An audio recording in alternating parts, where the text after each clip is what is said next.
Dari Dewan Tuanku Chancellor Universiti Pendidikan Sultan Idris, kami bawakan kepada anda Forum Perdana Ehwal Islam. Bismillahirrahmanirrahim. Assalamualaikum warahmatullahi wabarakatuh. Alhamdulillahi rabbil alamin. Wassalatu wassalamu ala asyrafil anbiya'i wal mursalin wa ala alihi wa sahbihi ajma'in. Apa khabar saudara penonton sekalian? Tidak kira di mana anda berada, di timur, barat, utara, selatan, membelah Laut Cina Selatan, di Sabah dan Sarawak, teman-teman kami di Singapura, Brunei Darussalam maupun di mana saja anda berada, terima kasih kerana terus menjadikan bicara wara terbaik di RTM, Forum Perdana Ehwal Islam, sebagai pilihan malam Jumaat anda. Alhamdulillah, syukur kepada Allah kerana malam ini kami bertuah kerana kami sedang bersiaran dari Dataran Ilmu Dewan Tuanku Chancellor Universiti Pendidikan Sultan Idris Tanjung Malim, Perak Darul Ridwan, sebuah universiti yang terletak di daerah Muallim yang dahulunya dipecahkan Slim River dan Tanjung Malim, digabungkan setelah dimasyhurkan oleh Duli Yang Maha Mulia Paduka Seri Sultan Perak pada 11 Januari 2016.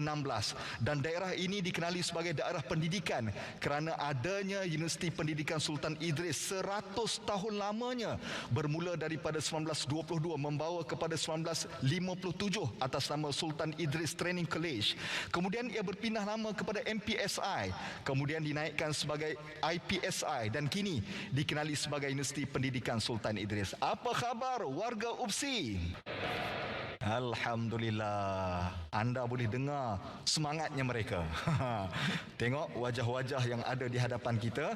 Saya turut meraihkan tetamu kehormat kita, iaitu Profesor Dr. Suryani binti Abu Bakar, merupakan Timbalan Naib Chancellor Penyelidikan dan Inovasi Universiti Pendidikan Sultan Idris. Terima kasih banyak Prof kerana bersama dengan kita.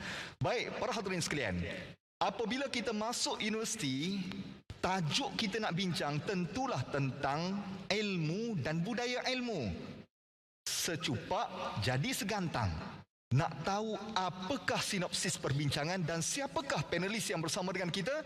Jom kita tinjau segmen bingkisan. Bagi anda yang sedang menonton kami di Facebook Live, terima kasih. Dan juga forum kita tentu sekali dibawakan oleh Bank Islam Malaysia Berhad dan dianjurkan oleh UPSI. Baik, para hadirin sekalian, dua panelis yang bersama dengan saya pada malam ini ingin saya perkenalkan. Di sebelah kiri saya iaitu Profesor Madya Dato' Dr. Muhammad Farid Rafi Abdullah, merupakan Rektor Kolej Universiti Islam Antarabangsa Selangor KUIS. Assalamualaikum warahmatullahi wabarakatuh. Waalaikumsalam warahmatullahi wabarakatuh. Alhamdulillah. Kalau saya suruh Datuk pilih satu perkataan menggambarkan UPSI, perkataan apa Datuk nak pilih? Cikgu. Cikgu. Alhamdulillah, cikguku sayang. Dan bergandingan kita pada malam ini iaitu Profesor Emeritus Datuk Dr. Aminah Ayub, seorang profesor di UPSI. Assalamualaikum Prof. Waalaikumsalam warahmatullahi wabarakatuh, Ustaz. Sejak bila Prof mengajar di UPSI ni? Saya mengajar di sini sejak tahun 2005. 2005? Ya, tapi sebelum tu saya juga mengajar bakal-bakal guru di Universiti Sains Malaysia. Masya Allah, 2005 maknanya ni antara orang lama lah. Orang lama berpengalaman. Ya, bila orang lama, orang mesti kita tanya soalan pertama kepada Prof dulu lah kan. Bagi tuan rumah. Baik, bila kita sebut UPSI, saya pun begitu kagum 100 tahun lamanya. Ini menunjukkan bahawa universiti ini telah melahirkan pendidik dan dunia pendidikan itu banyak. Dan ada satu perkataan yang selalu saya dengar waktu zaman saya universiti sampai sekarang, iaitu ibu kandung suluhan budi.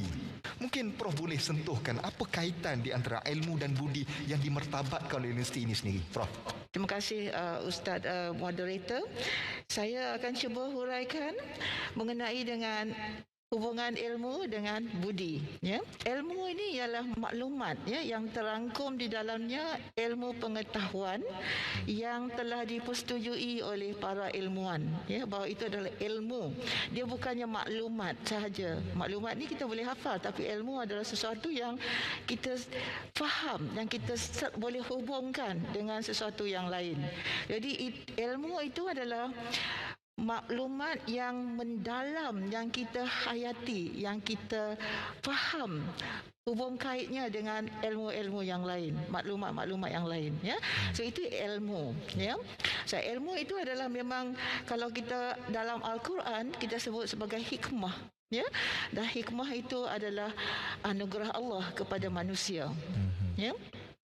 Dan budi ialah virtue kalau dalam bahasa Inggeris, dan dia adalah akhlak ataupun moral character seseorang.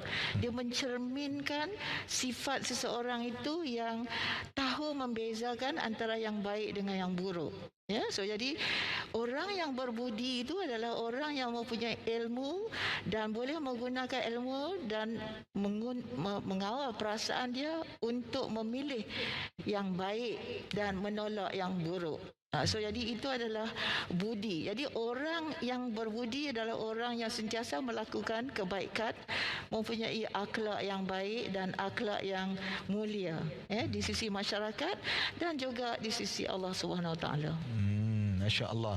Itu maknanya ilmu dan budi ini saling berkait, dan ia juga didasari dengan Al-Quran sebagai dasar dustur kepada ilmu itu sendiri. Baik, kalaulah begitu Datuk, apa yang dihuraikan oleh Prof sebentar tadi, maknanya ayat yang pertama yang Allah Ta'ala turunkan tentang Iqra' bismi rabbikal ladzi khalaq, ini dalam maksudnya.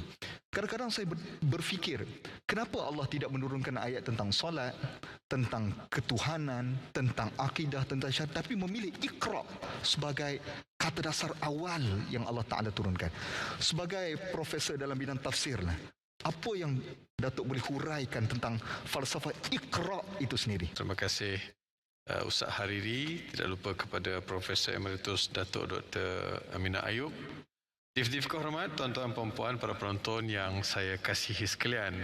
Ustaz Hariri telah bertanyakan satu soalan yang sangat penting, mustahak untuk difahami, untuk dihadam bersama. Mustahil Allah Subhanahu Wa Taala memilih satu ayat atau 5 ayat pertama daripada surah Al-Alaq tanpa ada sebarang tujuan yang mendasar. Bila Allah turunkan ayat itu, menggambarkan umat ini umat yang disuruh baca. Iqra' bismi rabbikal ladzi khalaq. Khalaqal insana min 'alaq. Iqra' wa rabbukal akram alladzi 'allama bil qalam 'allamal insana ma lam ya'lam. Ustaz Hariri perasan tak? Itu adalah first impression Nabi Muhammad sallallahu alaihi wasallam dengan Jibril alaihi salam. Betul kan? Itu adalah pertemuan pertama. Pertemuan pertama telah meletakkan Nabi Muhammad sallallahu alaihi wasallam dalam satu tanggungjawab yang sangat besar.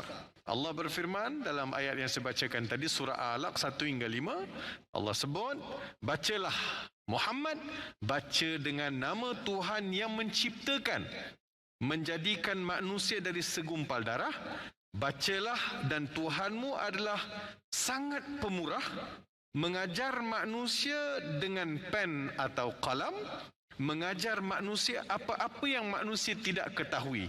Dalam 5 ayat ini terangkap di dalamnya, tersusun di dalamnya dasar-dasar utama sebagai umat yang mahukan satu kecemerlangan, mahukan indeks mereka diangkat, dimartabatkan, mesti dengan ilmu. Yang uniknya, kalau Ustaz Hariri perasan dan juga ibu ayah di rumah perasan, Allah mulakan dengan Iqra', baca. Baca, bila kata baca, mesti ada benda nak dibaca. Secara tidak langsung menyuruh kita menulis untuk dibaca. Kalau kata baca, mau baca apa? Mestilah baca benda yang ditulis. Jadi secara tidak langsung umat ini disuruh baca dan disuruh menulis. Proses pengembangan ilmu, penulisan dan juga pengkaryaan itu mestilah segar di kalangan umat Nabi Muhammad sallallahu alaihi wasallam. Sebab itu sehari ini kita lihat ayat-ayat sebegini, dia telah memberi semangat yang sangat mendalam kepada sarjana Islam. Umur mereka pendek tetapi karya mereka menjangkaui usia mereka. Umur kita panjang tapi tak tahu apa kita tinggal. Allah. Kalau tak tulis pun tak apa Ustaz Hariri, bacalah buku yang ada. Baca buku yang ada. Ada juga beberapa perkara yang sangat menarik dalam ayat ini bila Allah Ta'ala sebut Iqra wa rabbukal akram. Cuba tuan-tuan perhatikan. Bila saya bincang-bincang dengan kawan-kawan, yang Tuhan sebut tu bacalah, dan Tuhanmu sangat pemurah. Akram, perkataan akram itu dia menyentap saya untuk lebih faham mendalam. Maksudnya, para pelajar, ilmu itu akan mengangkat martabat kita. Tuhan akan muliakan saya dengan ilmu. Yang itu Allah Ta'ala sebut dalam surah Al-Mujadah ayat 11. Yarfa'illahu alladhina amanu minkum walladhina utul ilma darajat. Sesungguhnya Allah mengangkat di antara kalian orang yang beriman dan berilmu beberapa darjat. Ilmu akan mengangkat kita. Ilmu akan membawa kita. Kita akan dihormati. Kita akan disanjungi. Kita akan diletakkan Tuhan pada tempat yang sewajarnya. Kerana ilmu. Tak ada senjata yang lebih bermakna yang dimiliki oleh manusia melainkan dengan ilmu. Ilmu mengangkat darjat seseorang. Apakah darjat yang diangkat?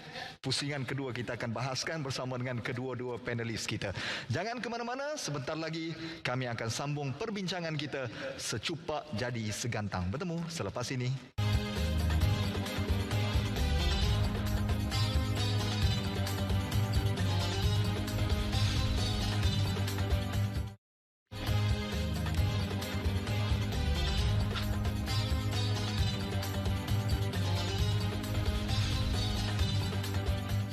Alhamdulillah, kita bertemu semula di forum perdana Ehwal Islam. Apa khabar Pak Long, Mak Long? Mungkin yang sedang berehat di bulan Syaban ini, mudah-mudahan semua daripada kita dirahmati dan diberkati Allah Subhanahu Wa Taala. Kita kembali di dalam forum perdana Ehwal Islam membincangkan tajuk kita hari ini tentang secupak jadi segantang.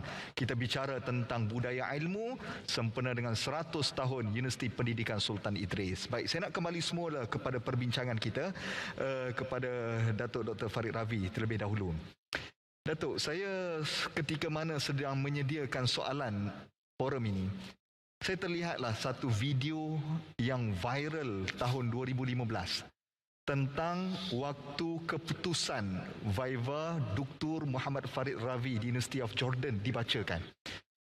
Waktu itu ada satu headline di akhbar Jordan yang menyebut min hindisin ila doktorah fit tafsir, daripada seorang beragama Hindu menjadi doktor dalam bidang tafsir. Wah, ini betul-betul menyentap perasaan saya. Soalan saya yang saya nak tanya ini adalah, apa yang membuatkan doktor rasa sesuatu yang doktor belajar dari aspek mujahadah ilmu ini sehingga doktor boleh menjadi orang tafsir, mujahadah ilmu ke peringkat PhD, walaupun sebelum ini bukanlah mendapat pendidikan awal dalam agama itu sendiri. Datuk. Terima kasih Ustaz Hariri dan juga para penonton. Mungkin motivasi untuk anak-anak kita di sini. Saya dulu zero bahasa Arab. Saya tak tahu bahasa Arab. Saya convert, semua orang tahu, 1990, masa tu umur 18 tahun. 18. Minat saya yang mendalam untuk belajar bahasa Arab supaya saya nak faham Al-Quran. Itu punca asalnya. Dan saya melangkah usaha demi usaha untuk mempelajari bahasa Arab sebagai ilmu alat untuk faham Al-Quran. Saya pergi ke Jordan setelah melalui beberapa proses. Dari Jordan saya buat first degree. Lepas saya habis first degree Jordan, saya balik buat master di UKM. Kemudian saya pergi balik Jordan sebab tak puas belajar bahasa Arab. Pergi balik Jordan ke Universiti Jordan, saya belajar bahasa Arab. Saya belajar bahasa Arab, saya berbidang tafsir. Minat saya yang mendalam dalam bahasa Arab ni, Ustaz Hariri, menjadikan saya sangat jatuh hati kepada pengajian tafsir, pengajian Al-Quran. Sebab saya tahu ilmu saja yang boleh ubah hidup saya, Ustaz Hariri. Ilmu boleh mengubah hidup saya. Selepas saya masuk Islam, tak ada benda yang boleh ubah saya. Kalau saya ubah pun, ubah nama je lah. Jadi pada Ravi tukar pergi Farid, Muhammad Farid. Nothing change, nothing different. Apa yang nampak bezanya? So I must show myself that I'm enough educated dalam bidang pengajian Islam. So barulah saya boleh mengangkat diri saya dan mengangkat maruah saya di hadapan orang yang sebelum ini berkata, dia masuk Islam, tak lama masuk Islam untuk bantuan, masuk Islam nak dapatkan itu, dapatkan ini. So menjadi satu motivasi untuk saya. Di situlah saya mula mendalami ilmu. Bila masa Viva tu sehari, saya masih ingat lagi dewan tu penuh dan profesor turun daripada pentas, external examiner datang turun daripada atas pentas, peluk saya, cium saya. Dia kata, pertama, saya baru tahu hari ini awak ni seorang asalnya bukan Islam. Yang keduanya, dia kata terima kasih kerana memperkenalkan kami kepada satu metod baru dalam pentafsiran. So, dua perkara itulah yang menjadikan saya kena berjuang, meneruskan perjuangan dalam menegakkan ilmu. Dan ilmu inilah segala-galanya. Siapa nak dunia mesti dengan ilmu sehari ini. Siapa nak akhirat mesti dengan ilmu. Cuma satu saja saya nak pesan kepada anak-anak, kepada semua orang yang belajar. Kita belajar bukan nak dunia. Kita belajar bukan nak dapatkan sesuatu jawatan, pangkat dan kedudukan. Kita belajar kerana Allah. Sebab ilmu ni Ustaz Hariri, kalau mengikut orang Eropah ataupun Barat, dia kata knowledge is just know the surface only.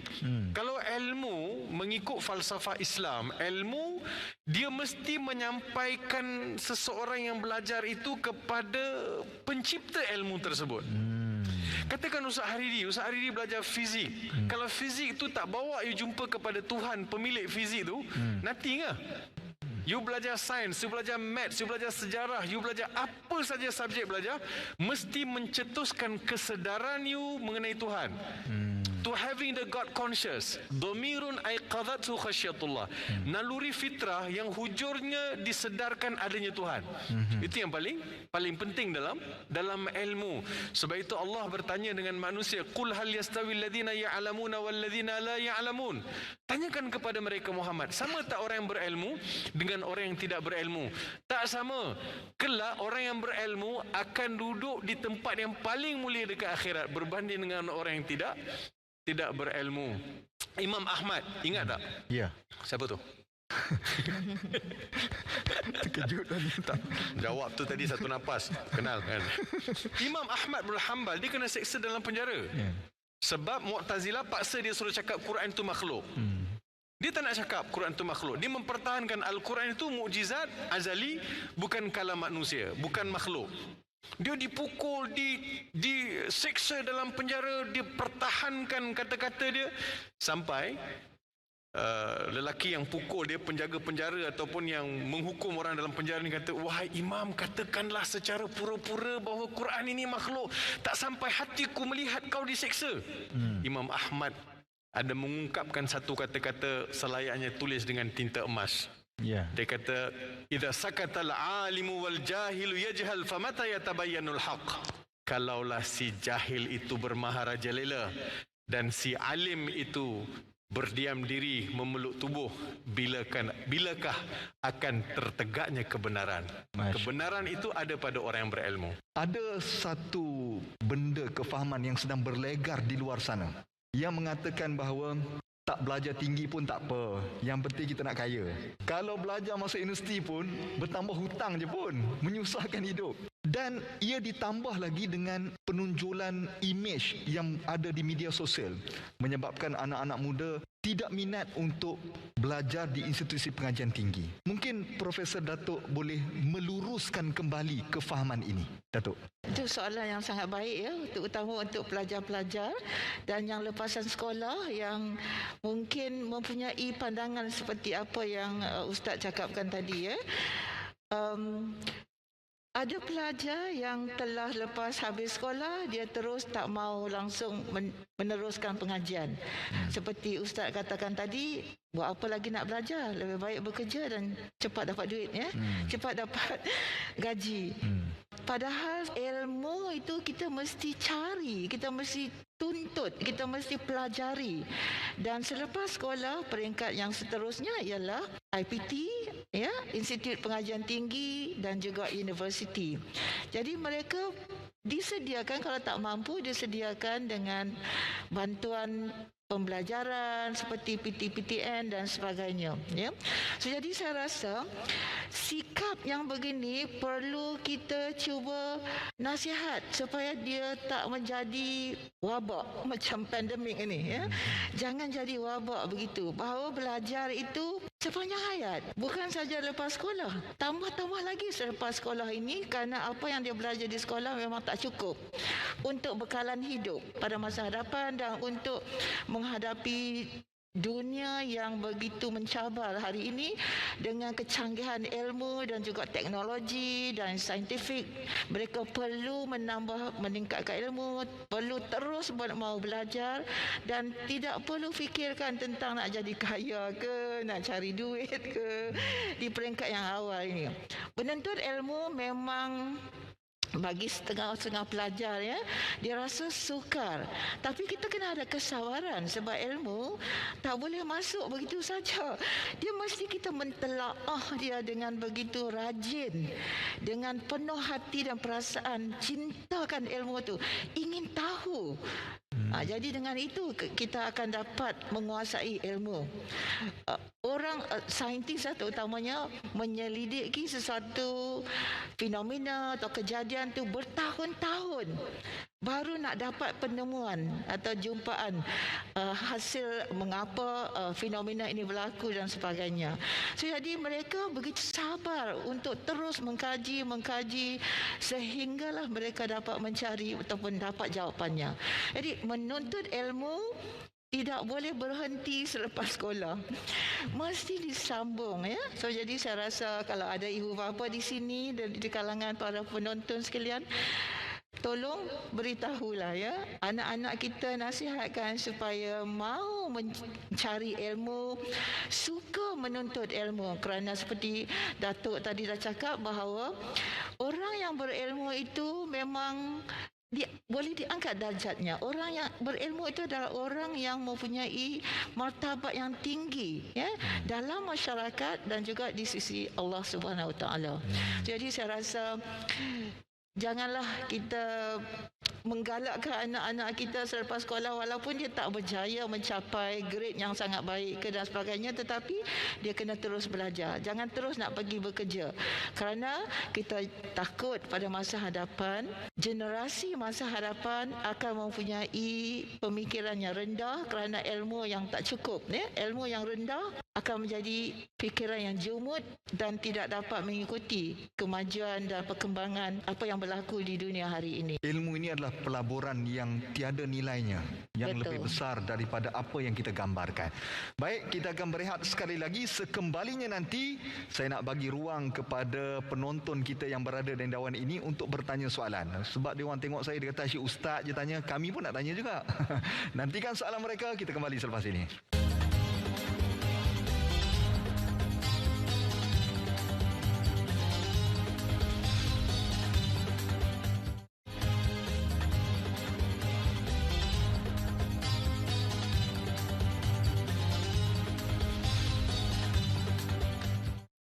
Alhamdulillah, kita bertemu semula di Forum Perdana Ehwal Islam. Begitu indah Dewan Tuanku Chancellor Universiti Pendidikan Sultan Idris yang kami bawakan sebagai lokasi bersiaran Forum Perdana pada hari ini.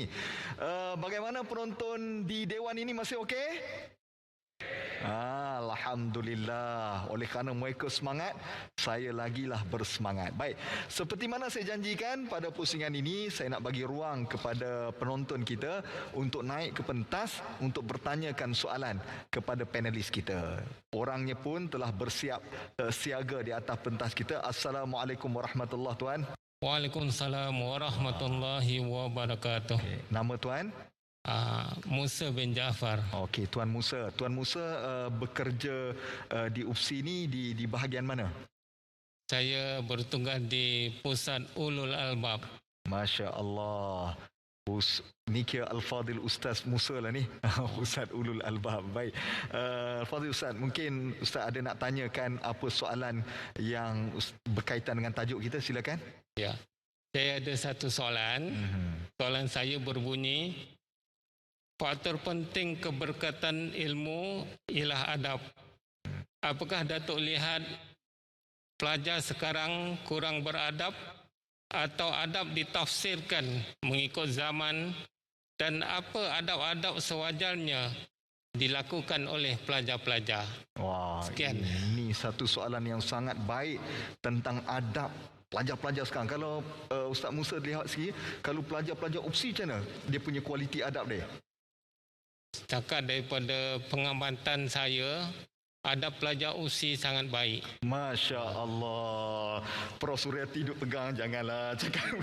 Alhamdulillah. Baik, kita tunggu apa jawapan panelis akan menguraikan tentang adab. Jom, sebelum itu kita saksikan bingkisan yang kami sediakan. Kita telah saksikan sedikit bingkisan yang kami sediakan. Mungkin Datuk boleh huraikanlah. Kalau dalam peribahasa Melayu kata, ikut resmi padi, semakin tunduk, semakin berisi. Supaya kita menghayati tentang adab menuntut ilmu. Apa yang Datuk boleh nasihatkan sebagai seorang rektor di sebuah kolej universiti, tentu sekali boleh melihat dengan mata telang yang begitu besar dalam kaedah adab seorang pelajar ini. Silakan. Terima kasih Ustaz Hariri, para penonton dan juga hadirin yang saya kasih sekalian. Tidak lupa kepada guru kita, Profesor Emeritus Datuk Dr. Aminah Ayub. Pertama sekali Ustaz Hariri, bila cakap mengenai adab, saya teringat pada sepotong hadis Nabi SAW yang dihukum sebagai hadis hasan. Adabani Rabbi fa ahsana ta'dibi, yang bermaksud Tuhanku telah mendidikku dan menjadikan pendidikanku sebaik-baik pendidikan. Ada dua faktor di situ perlu kita faham bersama. Pertama sekali ialah takdib, keduanya ialah adab.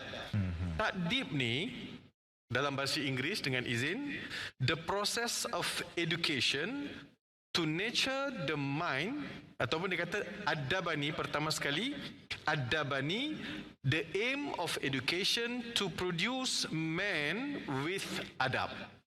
Target ilmu itu sendiri ialah untuk melahirkan generasi yang ada adab.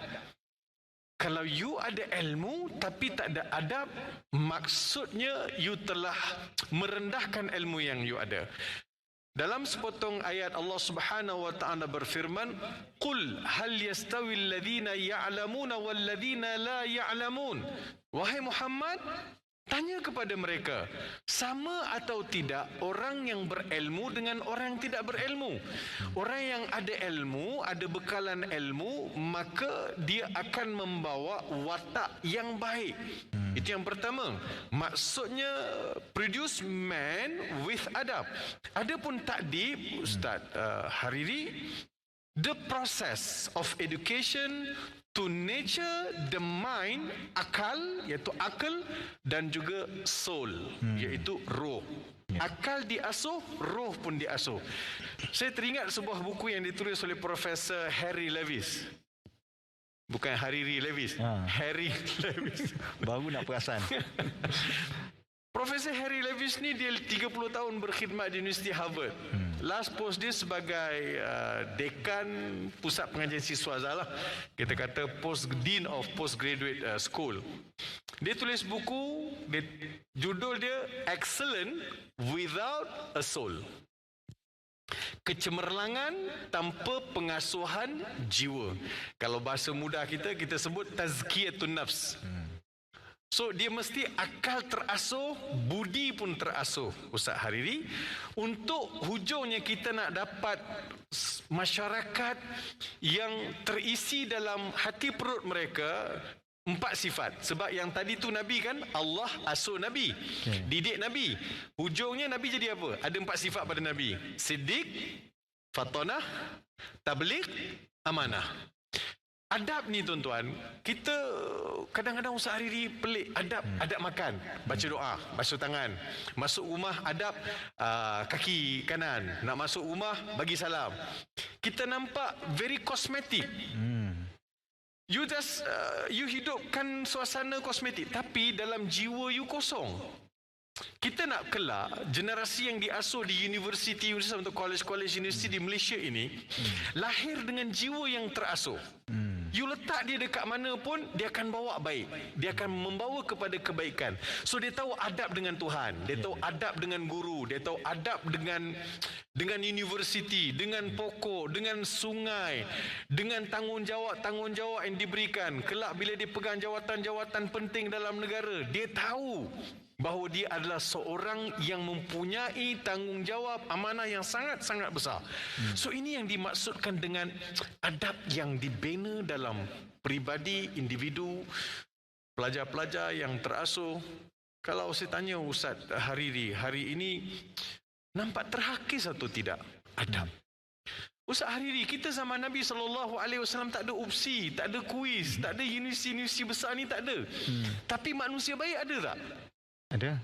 Saya bukanlah kata tak ada, tapi macam mana sebuah institusi di zaman Nabi SAW yang tak ada universiti tetapi berjaya melahirkan manusia yang berjaya mengubah landscape pemikiran manusia. Kita tidak akan jumpa dengan satu generasi yang seumpama generasi yang dilahirkan oleh Nabi Muhammad SAW. Ini satu cabaran kepada kita, bagaimana untuk kita melahirkan generasi sehebat yang dibina oleh Nabi Muhammad sallallahu alaihi wasallam sebagaimana yang telah diceritakan oleh yang bagi Datuk sebentar tadi. Baik. Kita nak bagi ruang satu lagi penanya kepada penonton kita. Baiklah, kalau sudah bersedia silakan. Saya macam kenal ini Profesor Madya Dr. Akil kan? Ya, saya. Masya Allah. Walaupun pakai mask tetapi hidungmu tetap ku kenal. Silakan Dr. Akil dengan soalannya. Baik, Ustaz. Saya ada satu soalan berbunyi begini. Yahudi hanya ada 25% di dunia tapi menguasai dunia. Islam dahulunya menguasai dunia dengan ilmu. Contohnya macam Ibn Sina, Ibn Khaldun dan lain-lain.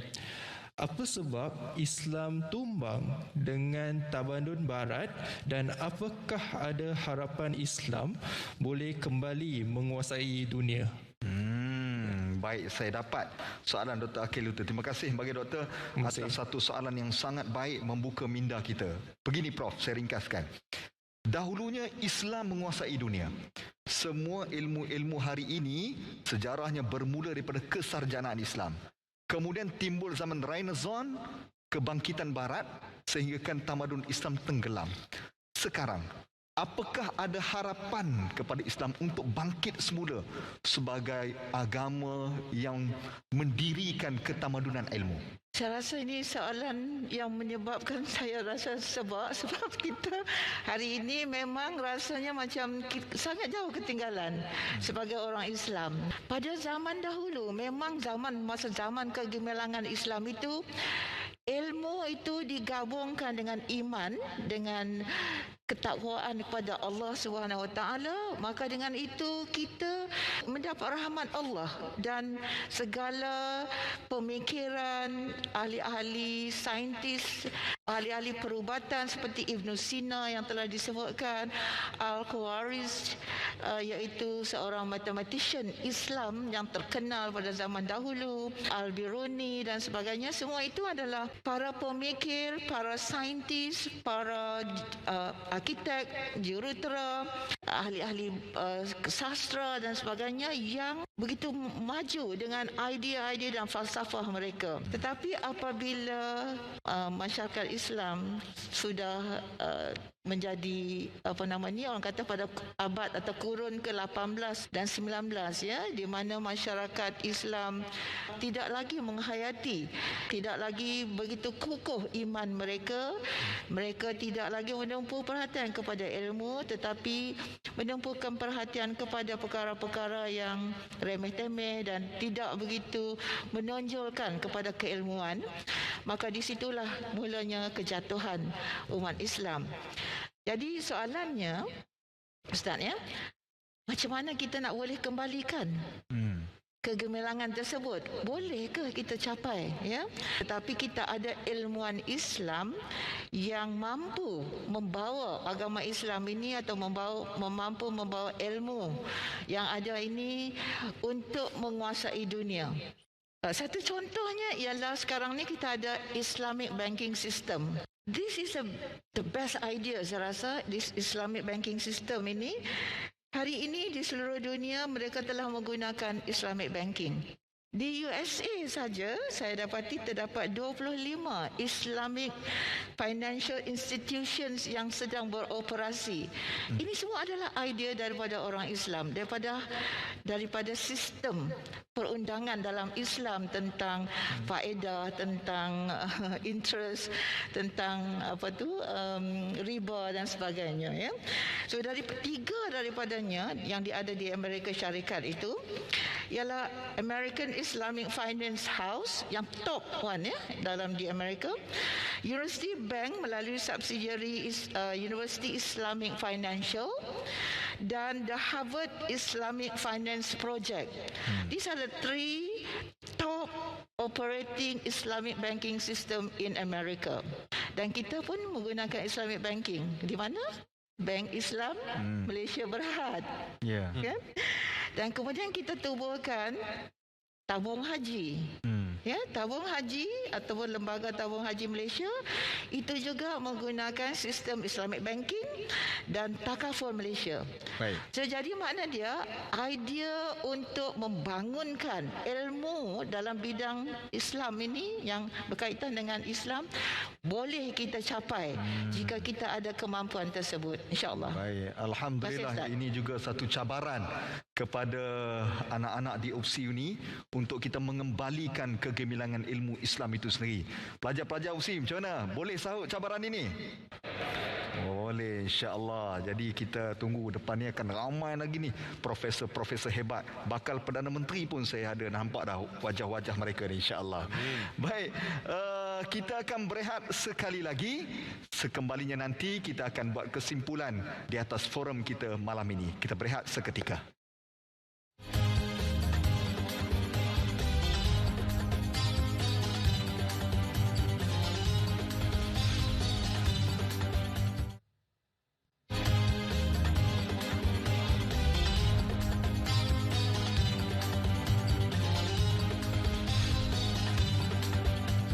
Alhamdulillah, kita bertemu semula di forum perdana Ehwal Islam.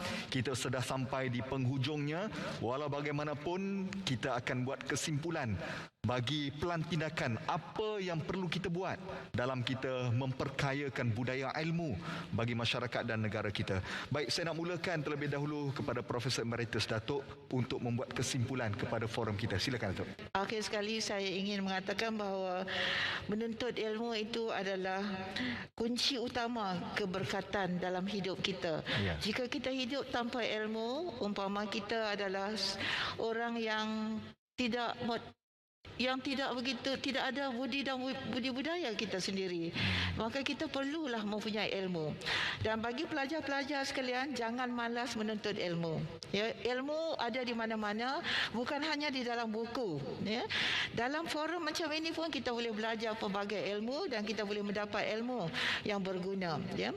Jadi saya harapkan bahawa apabila kita menuntut ilmu untuk mendapat keberkatan ilmu itu, kita pertama sekali mestilah kita mengagungkan ilmu itu sendiri, mengagungkan ahli ilmuwan, dan kita menghormati dan kita sentiasa mendoakan guru kita, ya, pensyarah-pensyarah yang menjadikan kita orang yang berilmu.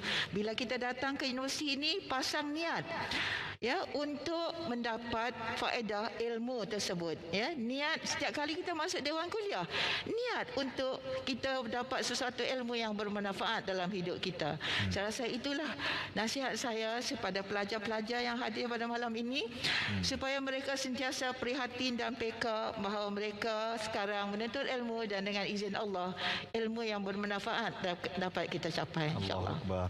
Saya dengar Prof bagi nasihat macam mak saya tengah memberi nasihat kepada saya, suruh sambung mengaji lagi.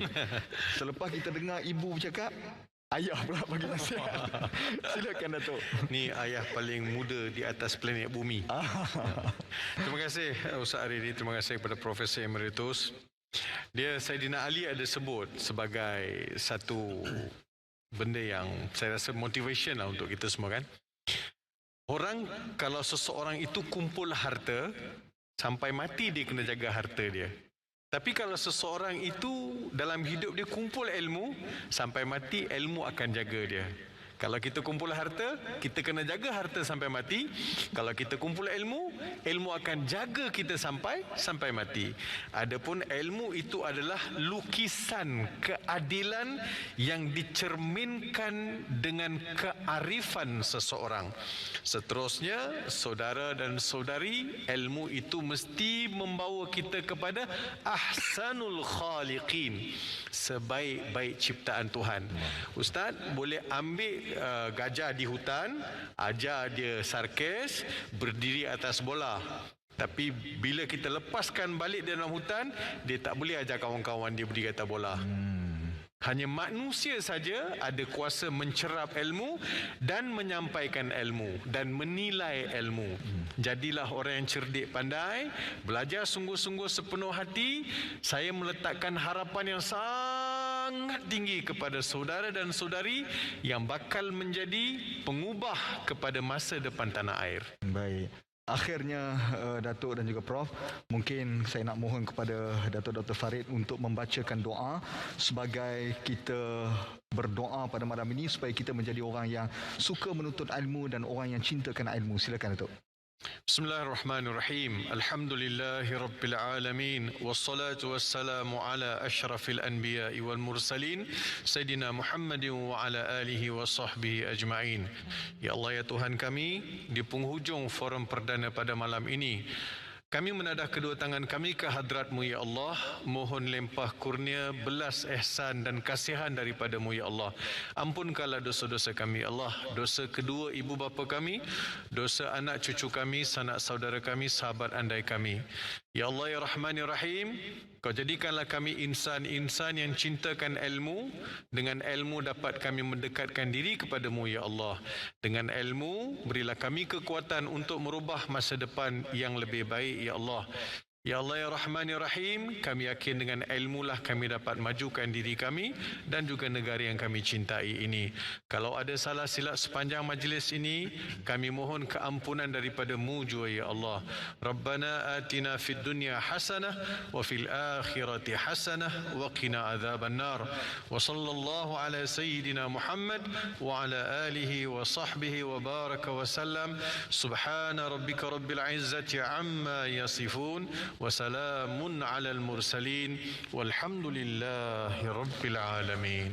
Amin amin ya rabbal alamin. Alhamdulillah, sempurnalah sudah forum kita pada malam ini. Saya sekali lagi merakamkan penghargaan dan terima kasih kepada kedua-dua panelis kita pada malam ini, iaitu yang berbahagia Profesor Emeritus Datuk Dr. Aminah Ayub dan juga Profesor Madya Datuk Dr. Muhammad Farid Ravi Abdullah, dan juga kepada tetamu kehormat kita iaitu Profesor Dr. Suryani Abu Bakar, dan juga kepada pengurusan tertinggi dan pelajar UPSI yang hadir pada malam ini. Tidak dilupakan kepada UPSI dan Bank Islam, Jakim dan juga RTM yang berkolaborasi menganjurkan kita forum pada malam ini. Para hadirin sekalian, kesimpulan yang dapat saya buat adalah buku dan ilmu berpisah tiada. Orang yang berpendidikan tinggi akan mudah membaca lebih banyak buku. Dan orang yang membaca lebih banyak buku akan mudah ke pendidikan tinggi. Bacalah, belajarlah, fahamilah. Ilmu akan menyelamatkan kamu di dunia dan juga di akhirat.